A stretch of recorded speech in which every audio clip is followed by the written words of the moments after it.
circle certificate, small talk circle certificate, signed off by the Hong Kong General Chamber of Small and Medium Business on the left, and on the right is the Federation, the Employers Federation. Now, between the two, there are 90% of all Hong Kong companies being members of these two organizations.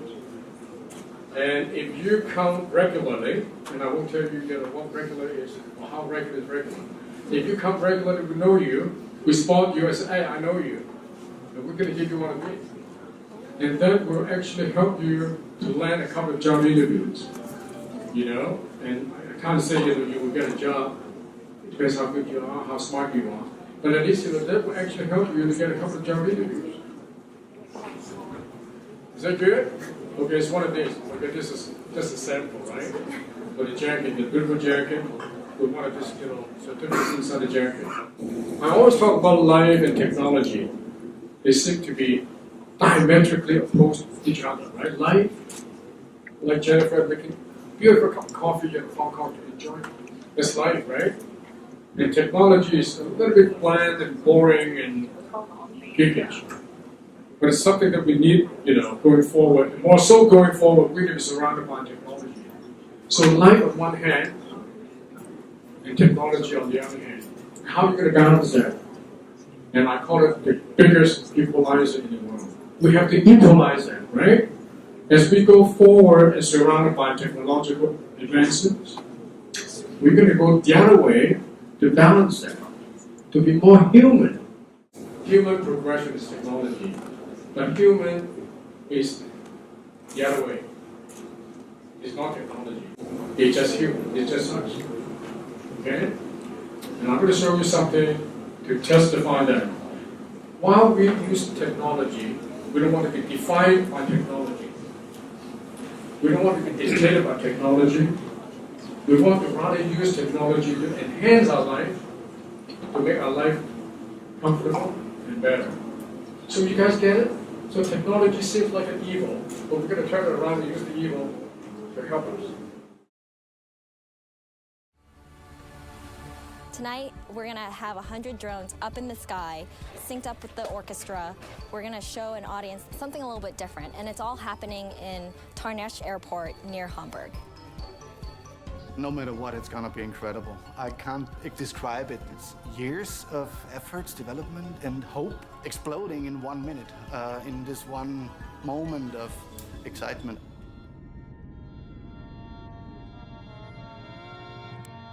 Five, four, three, two, one. Everybody ready? All drones switched on.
Humanity is curious, and humanity is equipped with hope. But that driving force is in all of us. And that makes us doing things that are just like, one would say crazy probably, others would say astonishing. Oh! So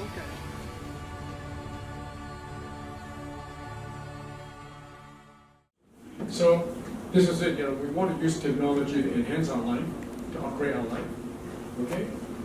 And technology is nothing but that. Don't worship it too much. And right now, let's just put up our hands for Chairman this year. I have the pleasure to share a little bit of my entrepreneurial journey here. So I think very much in my career, it's really, as Phil says, I'm an architect, but I built my life. I want to be the story owner of my life. So in my 20s, I studied architecture, but in fact my first startup is an internet-related project, which I'll share a little bit later. It's a successful startup. I sold it after a year and a half.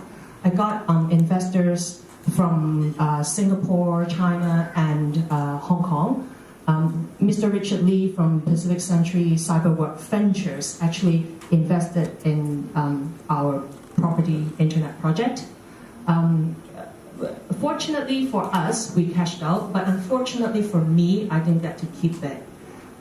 If I had it today, I would be very happy to say it could probably be something of a Airbnb Asia model of what you can do with minimizing the middleman and having a direct relationship with your landlord. So that's my 20s. In the 30s, I basically entered the coffee business because I like to design, and since I left my architecture practice, I decided not to go back.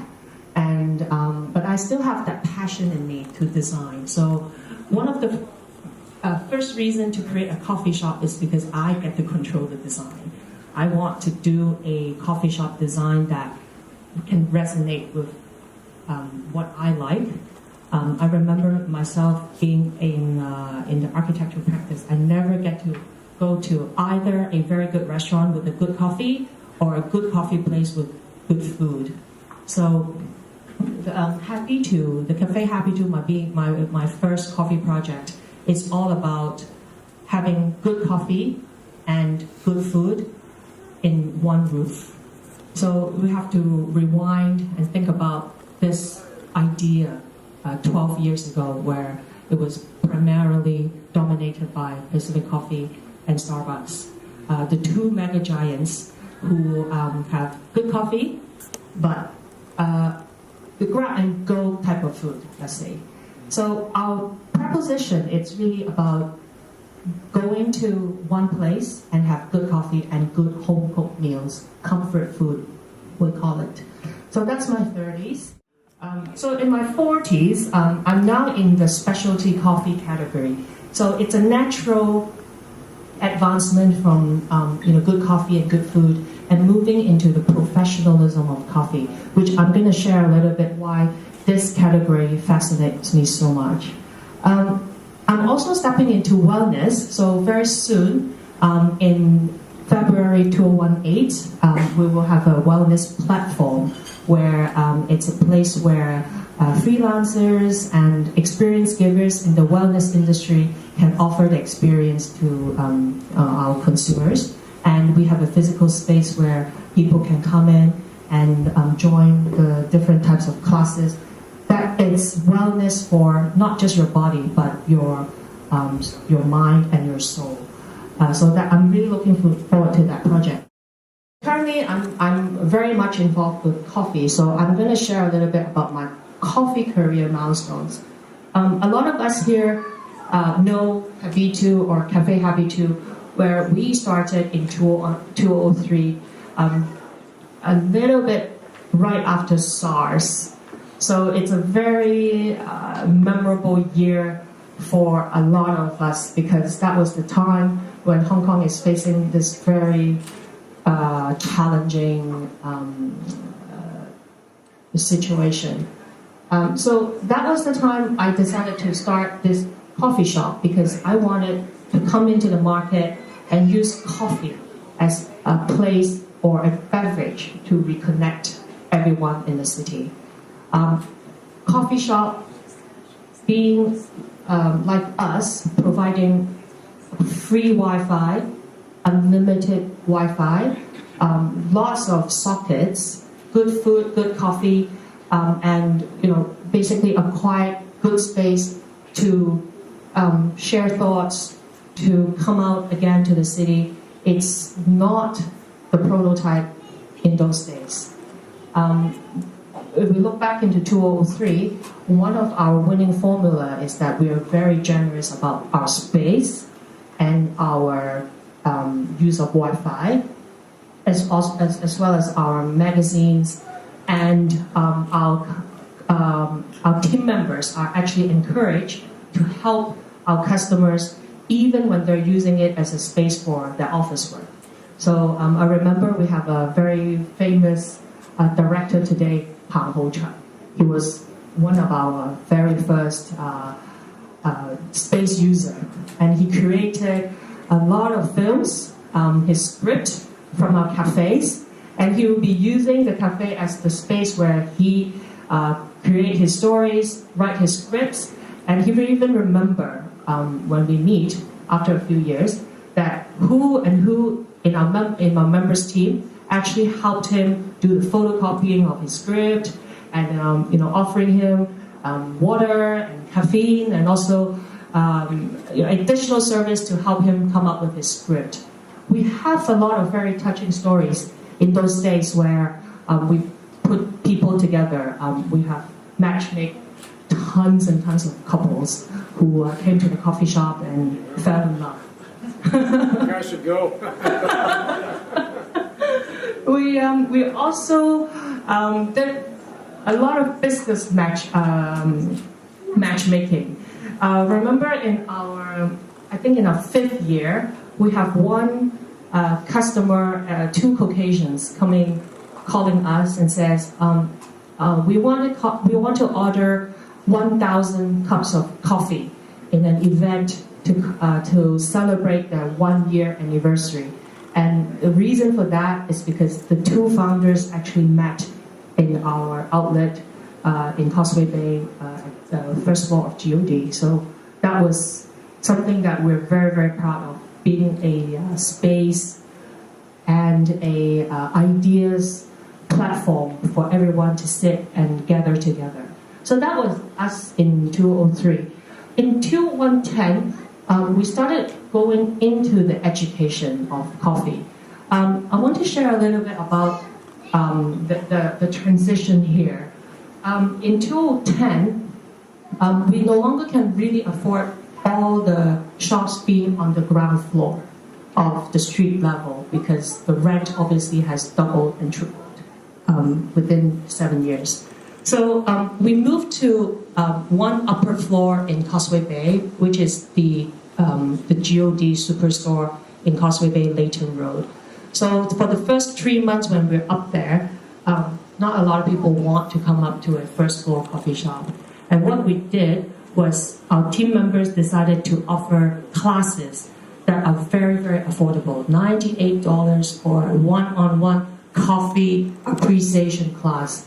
So what happens next is TripAdvisor, back in 2009, chose Hong Kong's top 10 most attractive below $100 experience, and we were number 1 in TripAdvisor, being the most affordable experience.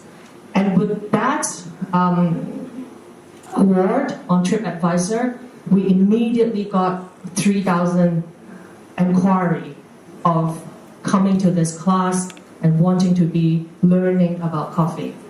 So what's next is we rented our space in Causeway Bay, somewhere in an old building, and then we created the school just to cater for the 3,000 customers who wanted to come in and learn about coffee.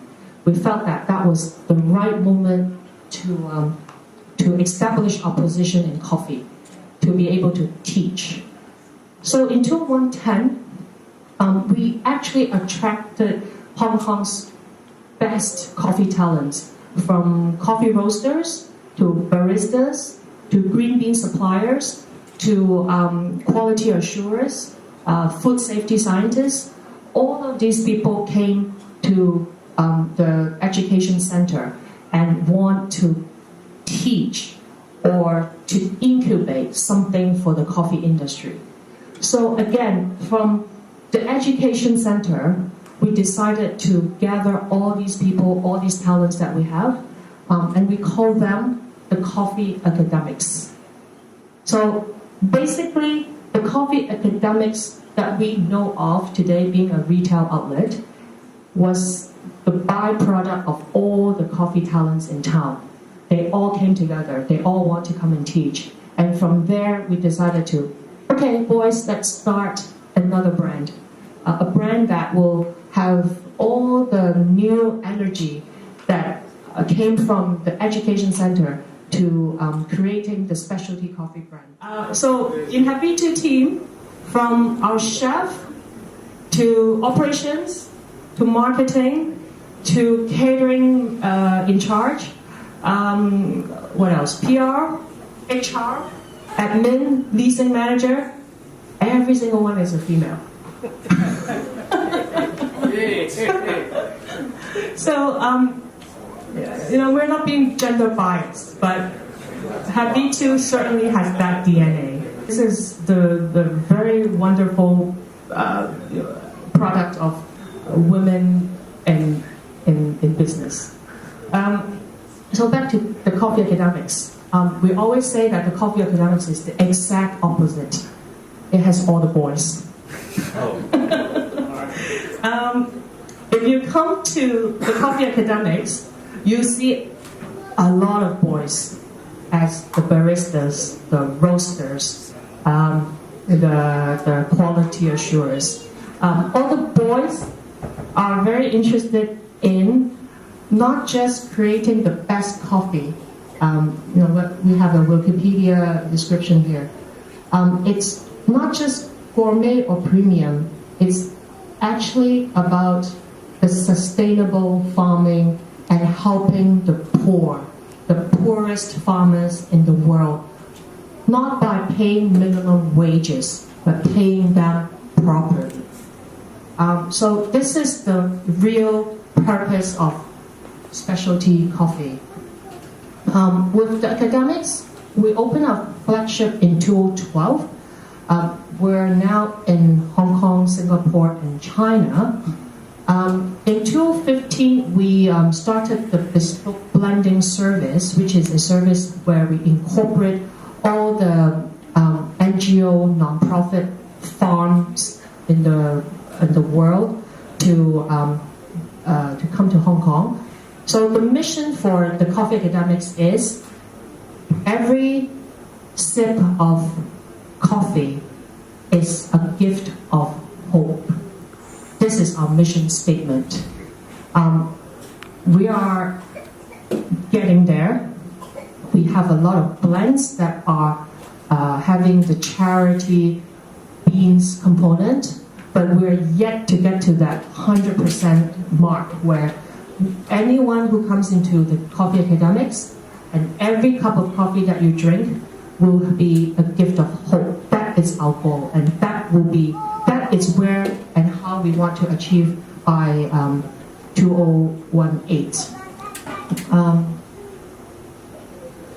So these are the two main things I talk about: the shared value and the custom blending service. When we are in the innovation panel for a lot of the creativities, ideas for Hong Kong or elsewhere, personalization and shared values are the two buzzwords that I think a lot of us should get to understand and embrace in business world today. This is a little bit where we are going. The 6 charitable plantations in the world, in Brazil, Honduras, Colombia, Ethiopia, Thailand, and China. Each one has a very dedicated cause on how buying and sourcing their coffee beans can actually help one of their core mission. So imagine when you drink a cup of coffee in Hong Kong, you're actually helping women in Brazil, youth in Honduras, farming technique in Colombia, young girls to do sports in Ethiopia, better water filtration system in Thailand, and ethnic minorities in China. So this is the 6 programs that we will bring into all our coffee beans by 2018. In the past 14 years, very happy to be and being very encouraged by many people in the society. I'm featured in 2 books, Born to be Boss and Those Who Inspire Hong Kong. Something that I really feel very proud, because I think as a woman, we have our difficulties to be a business owner and to start our business. Generally, parents are hoping young girls to get married young and have kids and all sorts. But I'm here to also encourage women to believe that they can have it all. You can have your career, you can have your family, you can have your kids, you can still have a wonderful life, and we can do it all. But the sky is the limit. I believe, if you plan, if you believe in yourself, if you have your lifeline, if you have your dream bubbles, if you believe in it, you really have a very good chance to achieve it.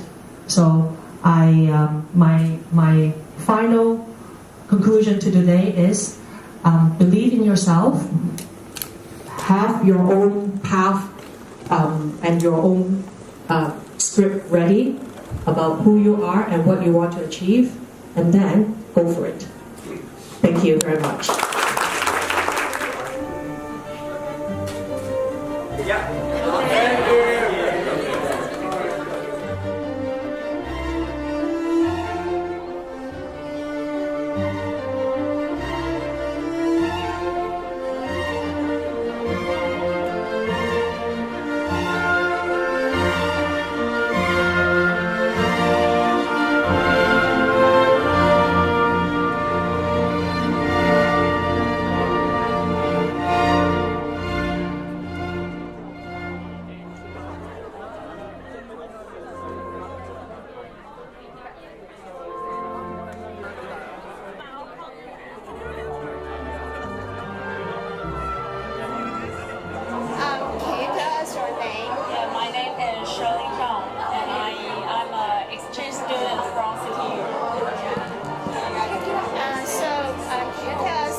What have you learned? I think